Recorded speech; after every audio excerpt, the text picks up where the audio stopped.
મહેસાણાના પંઢરપુરમાં વહીવટી તંત્ર જાણે ઘર વિહોણું બન્યું હોય તેવી પરિસ્થિતિ ઉભી થઈ છે।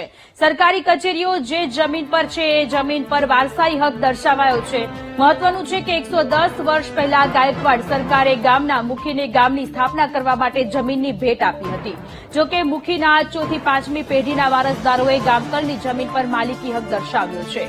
ગાયકવાડ સરકારે આપેલી જમીન વારસદારોએ વેચવા કાઢી છે। આ જમીન પર ગ્રામ પંચાયત કચેરી, પીવાના પાણીનો બોર, ધોબીઘાટ, સ્મશાન, શિવાલય અને અનેક મંદિરો આવેલા છે। જો જમીન વેચાય તો ગ્રામજનોને મંદિરમાં દર્શન કરવા કે સ્મશાનમાં અગ્નિદાહ માટે પણ પરવાનગી લેવી પડે તેવી સ્થિતિ ઉભી થાય, જેથી ગામના લોકોએ વિરોધ કરી ઉચ્ચ કક્ષાએ રજૂઆત કરી, જેના કારણે હાલ જમીન વેચવા પર સ્ટે મુકાયો છે।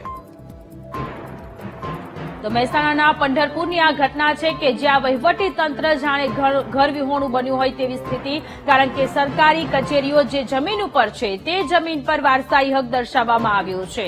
110 વર્ષ પહેલા ગાયકવાડ સરકારે ગામના મુખીને ગામની સ્થાપના કરવા માટે જમીન ભેટમાં આપી હતી।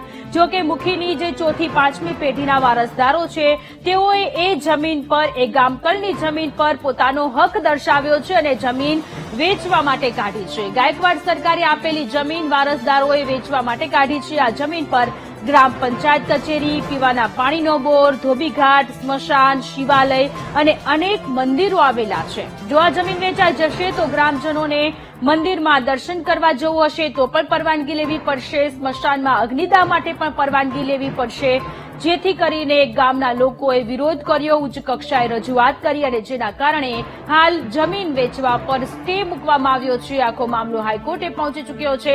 મહેસાણાના પંઢરપુરની આ ઘટના છે કે જ્યાં જે જમીન પર ઘણી બધી સરકારી કચેરીઓ, મંદિરો આવેલા છે એ જમીન પર માલિકી હક વારસદારોએ દર્શાવ્યો।